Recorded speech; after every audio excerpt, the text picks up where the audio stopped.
रूस की कोर्ट ने एक हैरान कर देने वाला वारंट निकाला है।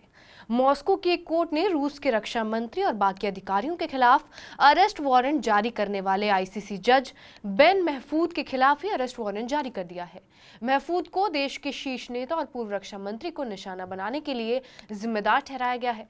अगर महफूद दोषी पाए जाते हैं तो रूसी कानून के मुताबिक उनको 4 साल तक की सजा हो सकती है। अदालत के प्रवक्ता ने रूस न्यूज एजेंसी टास को बताया कि बेन महफूद को इंटरनेशनल वांटेड लिस्ट में भी रखा गया है। कोर्ट के इस फैसले का मतलब ये है कि अगर वो कभी रूस की यात्रा करता है या फिर किसी तीसरे देश की ओर से उन्हें रूस को सौंपा जाता है तो उन्हें तुरंत हिरासत में ले लिया जाएगा। बेन महफूद जुलाई में रूस के पूर्व रक्षा मंत्री सरगेई शोइगु और देश के chief of general staff Valery Gerasimov के खिलाफ आईसीसी वारंट जारी कर चुके हैं। ये वारंट यूक्रेन संघर्ष के दौरान रूस की ओर से किए गए कथित युद्ध अपराधों के लिए जारी किया गया था। पिछले साल आईसीसी ने यूक्रेन में युद्ध अपराधों के लिए रूसी राष्ट्रपति व्लादिमीर पुतिन और बाल अधिकार आयुक्त मारिया लवोवा बेलोवा के खिलाफ भी वारंट जारी किए थे। अब रूस की कोर्ट ने ही आईसीसी जज को गिरफ्तार करने के लिए वारंट निकाल दिए हैं। रूसी अधिकारियों पर लगे युद्ध अपराधों को मॉस्को ने बेतुका बताते हुए खारिज किया। रूस का कहना यह है कि उसने युद्ध में प्रभावित हुए बच्चों को उनके माता पिता या फिर बाकी कानूनी अभिभावकों को वापस करने की अपनी तत्परता व्यक्त की है। रूस युद्ध की शुरुआत से ही अपनी कार्रवाई को सही ठहराता है और यूक्रेन कई क्षेत्रों पर अपना अधिकार जमा रहा है।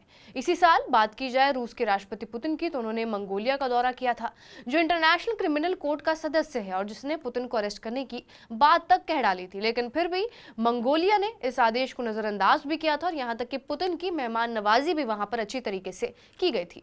लेकिन आईसीसी कोर्ट है क्या? दरअसल आईसीसी नीदरलैंड्स में मौजूद वो अदालत है जहां इंटरनेशनल मामलों पर बात होती है। ये कोर्ट वॉर क्राइम, मानवीयता पर खतरे, नरसंहार और दंगे फसाद के अपराधियों पर कार्रवाई की बात करता है। लेकिन देश खुद भी तो ऐसा करते हैं, फिर आईसीसी की क्या जरूरत? तो ये कोर्ट तब दखल देती है जब देश अपराधी पर खुद एक्शन ना ले रहा हो या फिर चाहकर भी ऐसा ना कर पा रहा हो। क्योंकि रूस आईसीसी का सदस्य नहीं है, इसलिए उनकी गिरफ्तारी या मुकदमा चलाना उतना आसान नहीं होता है।